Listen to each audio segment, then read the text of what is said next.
Hi, it's Mrs. Parker, and I'm going to read chapters 52, 53, and 54.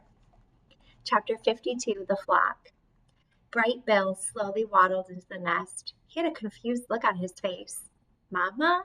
The other goslings said that we have to leave the island soon, and we won't return for months and months. Is that true? That is true, said Roz. You know these geese migrate south for the winter. Will you migrate with us? Said Bright Bill. I cannot fly or swim, so I will spend the winter here on the island. Can I stay with you? I do not think that is a good idea. I think you should migrate with the flock. How long will the migration take? Said Bright Bill. Where will we fly? When will we come home? I do not know, said Roz. Let us go ask the others. And so the robot and the gosling walked around to the pond to where Loudwig and her friends were chatting. Hello, everyone, said Roz. Bright Bill has some questions about the flock's upcoming winter migration, and we'd be happy to answer them, said Loudwing. What would you like to know, little one? How long will the migration take? Said Bright Bill. Where will we fly? When will we come home? It'll take us a couple of weeks to fly south, said Loudwing, depending on the weather. We'll join the other flocks at a beautiful lake in the middle of a great sprawling field, said another goose. We'll come back to the island after 4 or 5 months, said someone else, depending on the weather. As they walked back to the nest, Bright Bill said to his mother, Lately I've been feeling this strong urge to fly, not just around the pond or the island, but to go on a long flight, a journey. Those are your instincts, said the robot. All animals have instincts. They help you survive. Do you have instincts? Said the gosling. I do have instincts. They help me survive also. My instincts are definitely telling me to fly south for the winter, said Bright Bill. I just wish you could join us. I'm going to worry about you while I'm away. Do not worry. I will be fine, said Roz. How bad could winter be? Chapter 53, The Migration. It was the night before the migration, and Bright Bill was sleeping fitfully. Roz watched him toss and turn until he finally crawled up into her arms and she rocked him to sleep just like the old days. Early the next morning, Bright Bill waddled outside and looked at the pond. The water was perfectly still. A few lazy clouds drifted above. Geese were already gathering by the beach, and then Tiny Claus scampered down from the treetops. So today's the day, huh? Said Chit Chat, perched on a branch. You're going to see so many new things and meet so many new animals. And if there are any squirrels at your wintering grounds, please tell them that Chit Chat says hello. Today is the day, said Bright Bill. The flock will be leaving soon. Are you excited or nervous or scared? I'm all of those things, the squirrel whispered. Well, don't worry about your mother. I'll look after her so you know she'll be perfectly fine. Bright Bill smiled. I am afraid it is time to go, said Roz as she stepped out of the nest. Okay, Mama, said the gosling. See you in the spring, Chit Chat. Have a nice migration, Bright Bill. The squirrel scampered back into the treetops. Come home with lots of exciting stories, but not too exciting, because I don't want anything scary to happen to you. Goodbye. The geese were honking with excitement and hustling around as they made their final preparations. Several of the fathers huddled together discussing their flight plans, while the mothers took a head count. There you are, Bright Bill, Loudwing honked from the middle of the crowd.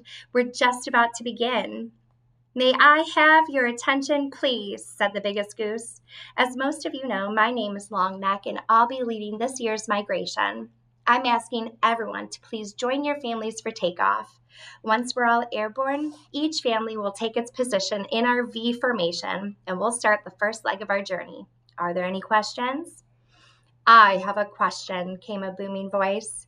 My son will not have any family with him. Where does he fit into the formation? Everyone turned to look at Longneck.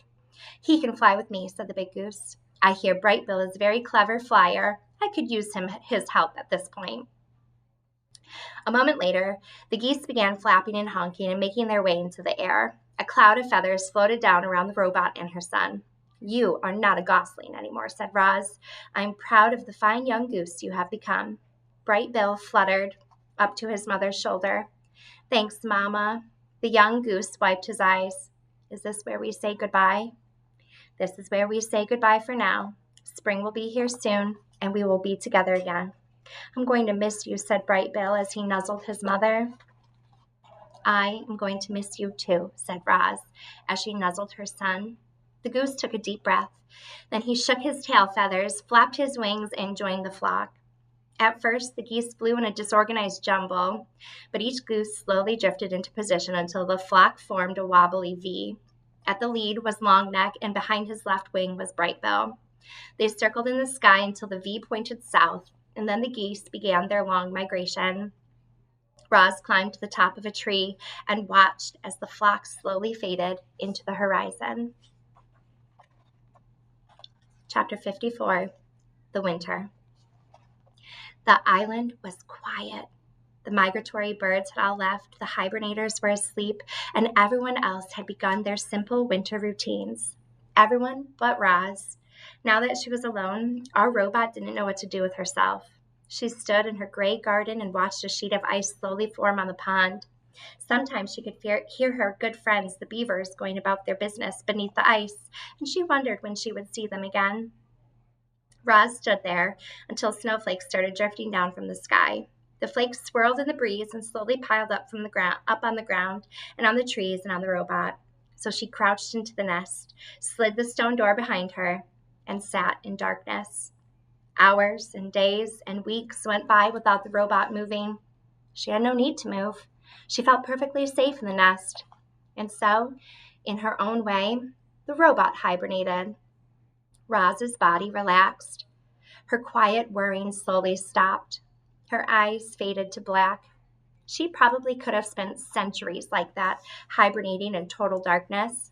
But the robot's hibernation was suddenly interrupted when a shaft of sunlight fell upon her face and carried energy back into her empty battery. Roz's body tensed. Her quiet whirring slowly started. Her eyes began to glow. Hello, I am Rozum, Unit 7134, but you may call me Roz, the robot said automatically. When all of her systems were up and running again, Roz noticed that she was surrounded by broken branches and piles of snow. The roof of the nest had caved in, and the lodge was now flooded with sunlight.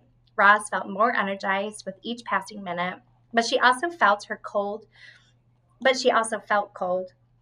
Her joints felt stiff and brittle, and her thinking was slow. So she got up, cleared a spot on the floor, and made a fire.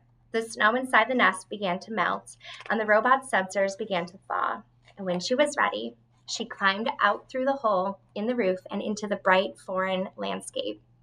The world Roz had known was now covered in a thick layer of snow. Tree limbs bent to the ground under heavy sleeves. The dark pond was now pure white. The only sounds were Roz's own crunching footsteps. Faint wisps of steam curled up from the robot's body as she trudged through the forest. Roz plunged a hand into a lump of snow and pulled out a long stick. She snapped it in half and flung both pieces back to the nest. She took a few more steps and picked up a fallen tree. She hacked it into smaller pieces and flung them back as well. Then she reached down to another snowy shape. But what she pulled up was not a piece of wood. It was Dart the weasel. He was frozen solid. Roz stared at his stiff body for a moment and then decided it was best to leave the poor thing where he was. As the robot continued gathering wood, she found more victims of the cold. A frozen mouse, a frozen bird, a frozen deer. Had all the island animals frozen to death? No, not all. There were a few fresh tracks in the snow. As we know, the wilderness is filled with beauty, but it's also filled with ugliness. And that winter was ugly.